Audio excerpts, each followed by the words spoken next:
The dust of Tarani's settlement clung to everything clothes, skin, dreams. 17-year-old Callan wiped sweat from his brow as he navigated the crowded marketplace, the twin suns of Helios 9 beating down mercilessly. 3 years on this frontier. World had hardened him, but he still missed Earth's gentle blue skies. Please, human sir, only 50 credits. The voice belonged to a small, 6-limbed Rexian child, no more than 8 standard years old. Dirt streaked her blue-tinted face. Beside her stood another child, clutching something that squirmed inside a tattered cloth sack. Our puppy, the first child said, eyes downcast. Good pet, loyal friend. Callan frowned. I'm not looking for a pet. Parents dead, the second child whispered. Need food. Need shelter. The sack moved again, and a soft mewling sound emerged. Something inside Callan softened. His parents had died in the colony ship crash that stranded him here. He knew what it meant to be alone. Let me see it, he said. The children exchanged nervous glances before opening the sack. Inside was a creature unlike any Callan had seen before, sleek, with silver-gray fur that seemed to shimmer with an internal light.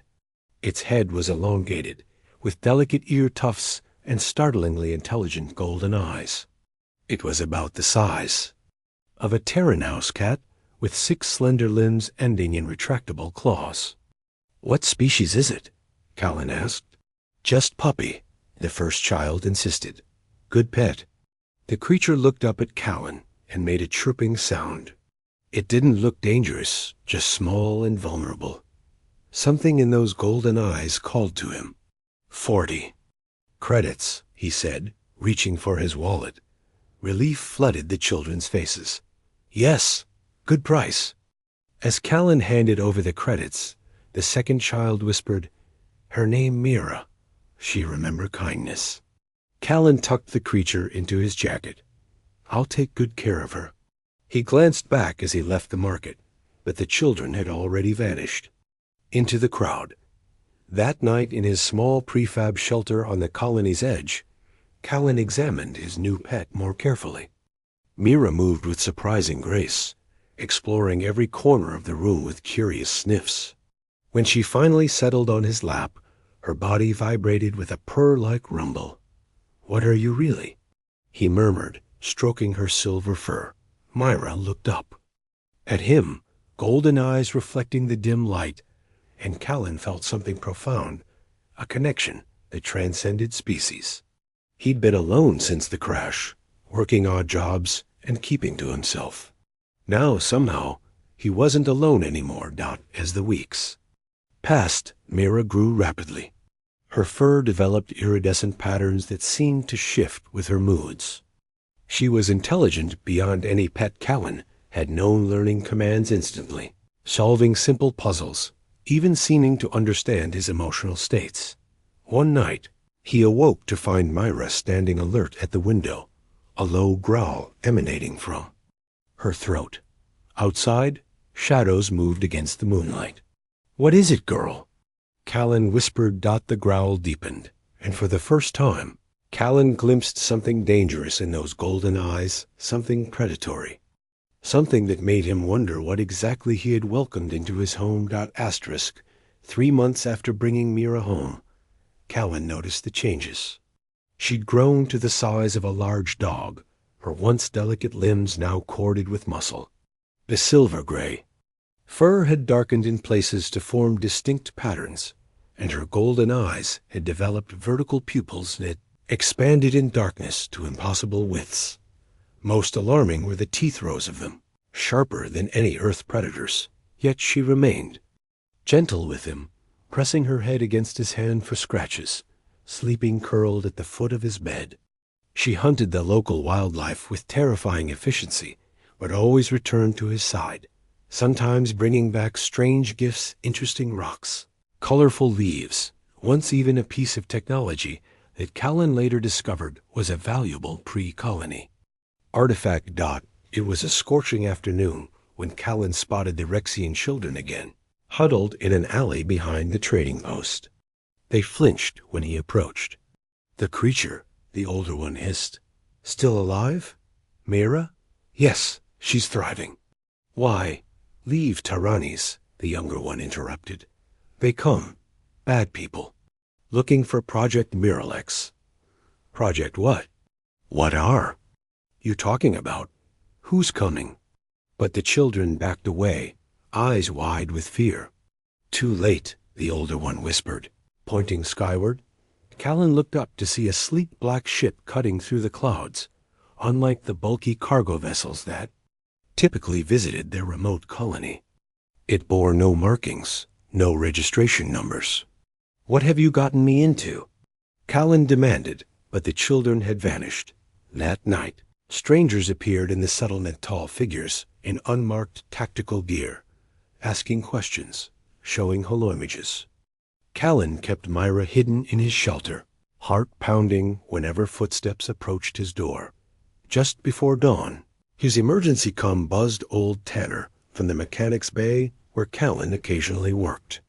"Kid, armed men were asking about you. Said you might have acquired something sensitive a few months back. I didn't like their tone." Callan ended the call and looked at Myra, who watched him with those intelligent golden eyes. "We need to leave, don't we?" As if understanding, Mira rose and padded to the door, her movements fluid and purposeful. They slipped out as the first sun crested the horizon, Callan with only a backpack of essentials, and Mira trotting at his side. They headed for the dense forest that bordered the settlement's eastern edge. They had barely reached the tree line when the shot rang out. Pain exploded in Callan's shoulder, spinning him to the ground. Through blurring vision, he saw dark figures approaching, weapons raised. "Secure the asset," a voice commanded. "Minimal damage." Mira stood over Callan's fallen form, and the sound that emerged from her throat was unlike anything he'd heard before, a bone-chilling shriek that echoed through the trees. Her body seemed to ripple, muscles shifting beneath the silver fur as she grew before his eyes. "Trinket!" Someone shouted. Darts flew. Myra moved faster than seemed possible, becoming a silver blur. There were screams, then silence. The last thing Callan saw before losing consciousness was Mira's face near his, golden eyes filled with what looked impossibly like concern. Then darkness took him. When he awoke, both Mira and the attackers were gone, leaving only dark stains on the forest floor. Asterisk. The next 7 years hardened Callan into someone unrecognizable from the naive teenager who'd once bought a strange puppy. Out of pity. His shoulder never healed properly, leaving him with a weather-telling ache and limited mobility. After Myra's disappearance, he'd left Tyrannis on the first transport that would take him, working passage as a mechanic's assistant. Now, at 24, he lived on the edge of civilized space, piloting a small salvage vessel through the dangerous territories between settled worlds. The scars on his body told stories of close calls and bad decisions. The hollow feeling in his chest spoke of something irreplaceable, lost. He never stopped looking for information about what Myra had really been. In seedy spaceport bars and underground data markets, he collected fragments, rumors of bioweapons developed during the hegemony wars, whispers of experimental hybridization programs combining predator species from a dozen worlds, stories of creatures that bonded genetically with their handlers. Project Miralex, he discovered, had been a classified military initiative, an attempt to create the perfect infiltration and assassination asset. The specimens were supposedly all destroyed. When peace was declared, all except one, apparently smuggled out by a scientist who couldn't bear to terminate the last successful subject. The perfect predator with the loyalty of a companion species. An old military contractor had told him once, before realizing he was saying too much and clamming up. Worth more than a battlecruiser to the right buyer. Today, Callan was docked at Meridian Station, an enormous orbital hub circling a gas giant on the rim territories. He'd taken a job escorting a refugee transport from the war-torn Callisto sector. Good pay. Minimal questions asked. As he walked through the bustling docking bay toward his meeting point, he felt eyes on him. The sensation was familiar. In his line of work, being watched often preceded being shot at. He casually adjusted his course, one hand drifting toward the concealed blaster on his hip. The refugees were a pitiful group, hollow-eyed families, clutching meager possessions. Children, too quiet for their age. Callan felt a pang of recognition in their lost expressions. He had worn that same look once. "We're cleared for departure in 20 minutes, he told their representative, a gaunt woman with steel in her spine, despite her circumstances. "My ship can accommodate 30. Any more and life support gets dicey." "There are 28 of us," she replied, "plus our guardian." "Guardian?" Callan frowned. That wasn't in the contract. The woman's expression didn't change. "No passage without the guardian. Those are our terms." Before Callan could argue, a disturbance rippled through the crowd. People stepped aside, creating a path for something moving. Toward them, the figure stood nearly 7 feet tall, bipedal, but with a distinctly non-human gait. A hooded cloak concealed most of its features, but Callan caught glimpses of silvery gray fur and elongated limbs beneath the fabric. His heart stopped, then hammered painfully against his ribs. The figure paused, and the hood shifted slightly. Golden eyes met his across the crowded bay. A slight tilt of the head, a familiar gesture that haunted Callan's dreams. "Mira?" he whispered, the name falling from his lips like a prayer. Asterisk. The journey from Meridian Station was fraught with tension. Callan's small salvage vessel, the Scavenger's Daughter, had never carried so many passengers.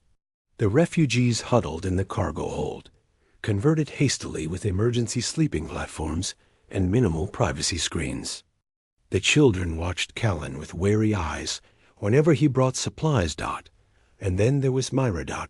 She kept to the shadows, separate from the others, her tall form folded impossibly into corners where the light didn't reach.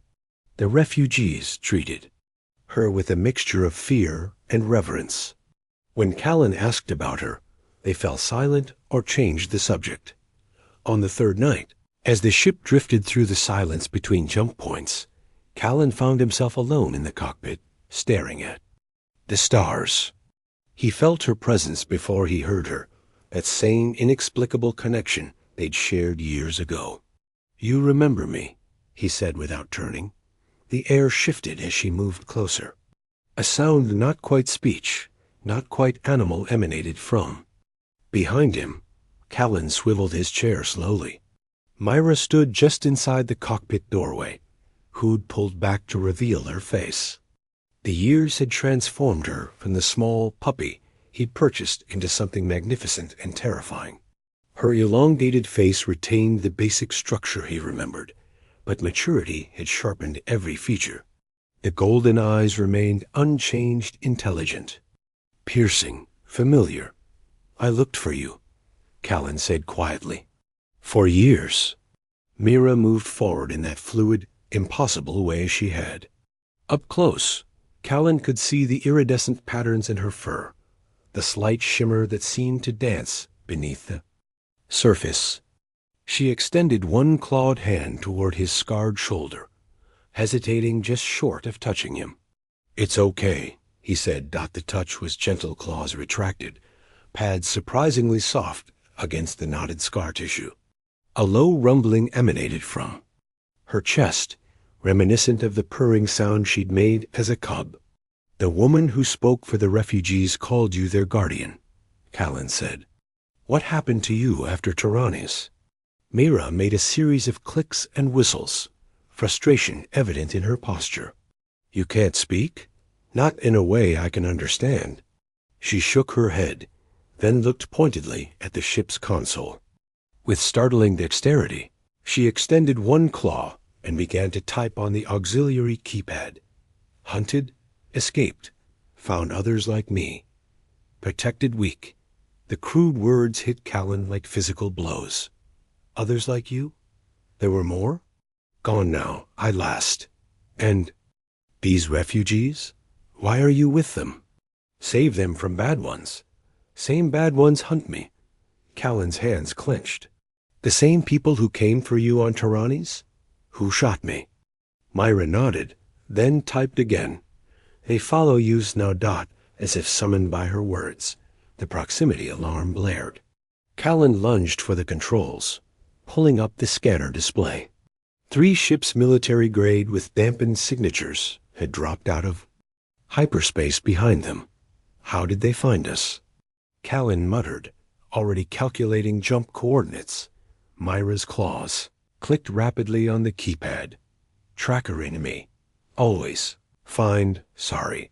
Their eyes met across the cockpit golden to human brown Indian. That moment, 7 years of separation vanished. They were once again a boy and his strange pet, bound by something neither fully understood. Not your fault, Callan said, determination hardening his voice. We'll figure this out. Together.